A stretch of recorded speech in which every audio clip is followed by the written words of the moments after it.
ନବରଙ୍ଗପୁର ଛୋଟ ଗାଁଟି। ସେ ଗାଁରେ ରହୁଥିଲା ଚଢ଼େଇ, ଗୋଟେ ଦୁଷ୍ଟ ବିଲେଇଟିଏ। ଚଢ଼େଇଟିଏ ବରଗଛରେ ତା ଛୁଆ ସହିତ ରହୁଥାଏ। ସେତିକିବେଳେ ସେ ଦୁଷ୍ଟ ବିଲେଇ ଏଇ ବାଟ ଦେଇ ଆସୁଥାଏ।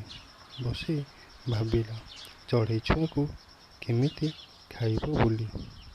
ମା ଚଢ଼େଇଟି ପାଖରେ ଥିବାରୁ ସେ ଚଢ଼େଇ ଛୁଆକୁ ଆଉ ଖାଇପାରିଲା ନାହିଁ। ଚତୁର ବିଲେଇ ଶେଷରେ ମା ଚଢ଼େଇ ସହିତ ମିତ ବସିଲା।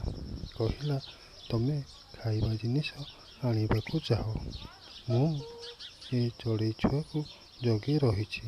ମା ଚଢ଼େଇ ଖାଇବା ଜିନିଷ ଆଣିବା ପାଇଁ ଚାଲିଗଲା। ଚତୁର ବିଲେଇ ଏ ସମୟକୁ ଅପେକ୍ଷା କରିଥିଲା।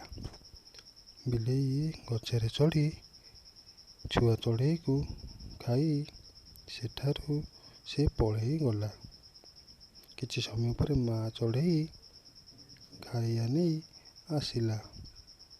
ଦେଖେ ତ ଚଢ଼େଇ ଛୁଆର ହାଡ଼ 2 ଖଣ୍ଡ ପଡ଼ିଛି। ଏ ବିଲେଇ, ତୁ କ'ଣ କଲୁ? କହିକି ଚଢ଼େଇ କେତେ ଯେ ମନ ଦୁଃଖରେ କାନ୍ଦିଲା।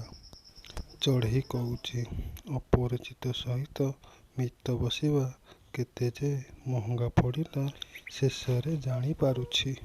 ଏ ଭିଡ଼ିଓ ଯଦି ଆପଣମାନଙ୍କୁ ଭଲ ଲାଗୁଥାଏ, ଲାଇକ୍ ଆଣ୍ଡ ସବସ୍କ୍ରାଇବ୍ କରିନିଅନ୍ତୁ।